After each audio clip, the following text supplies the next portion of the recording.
காலையில் இன்னைக்கு பொழுது விடிஞ்சதும் வாசலை போய் பார்த்தா சோனை போட்டுட்டு இருந்தது. ஒரே சந்தோஷமா இருந்தது. சோனைன்னா என்ன?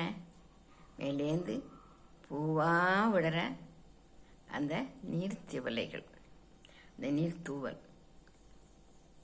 தூறல் வேற, சோனை வேற. தூறல் மழையினோட பகுதி.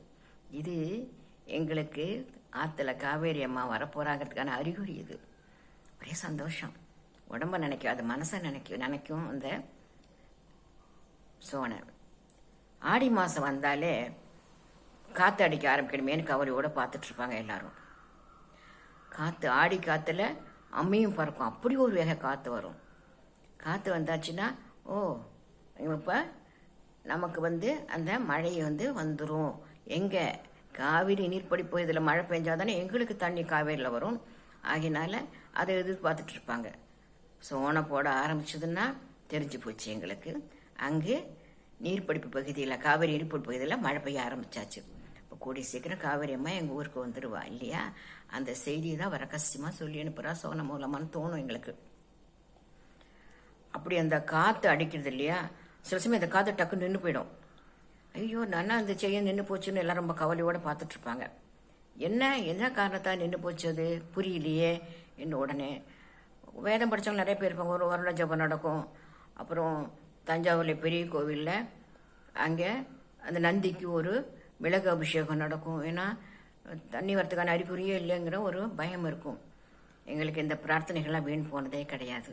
உடனடியாக எனக்கு அந்த பிரார்த்தனைக்கு எங்களுக்கு பதில் கிடச்சிரும்.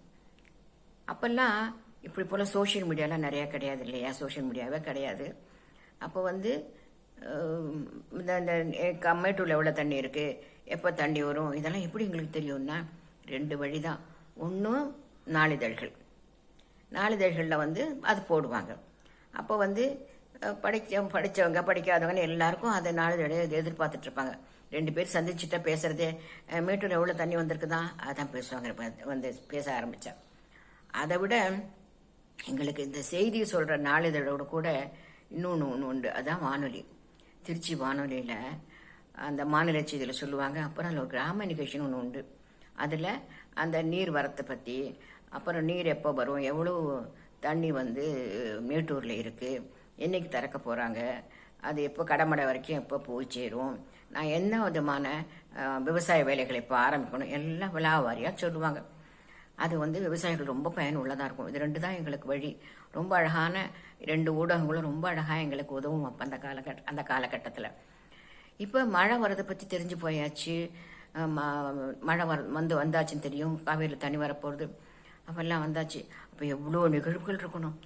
அதாவது தண்ணி வரத்துக்கு முன்னாடி நிறைய நிகழ்வுகள் இருக்கும். தண்ணி வரும்போது நிறைய நிகழ்வுகள் இருக்கும். தண்ணி வந்தப்போ நிகழ்வுகள் இருக்கும். நாங்கள் அந்த அம்மாவை நம்பி தானே இருக்கோம் இல்லையா?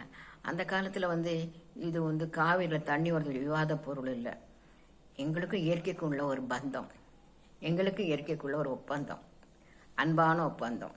அந்த காவிரி அம்மா எங்களுக்கு கொடுக்குற அந்த கொடையை அழகாக எங்களுக்கு கொடுக்கின்ற அந்த ஒப்பந்தம் அது. அதில் எங்களுக்கு ரொம்ப சந்தோஷமான ஒரு வரவு என்னன்னா, எங்கள் ஊரில் தண்ணி வரப்போகுது, ஊரே சுத்தமாயிடும், எல்லாரும் சுறுசுறுப்பாயிடுவாங்க.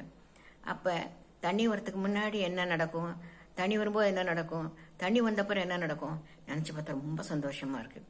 வர பதிகளில் அதை நினச்சி பார்க்கலாம்.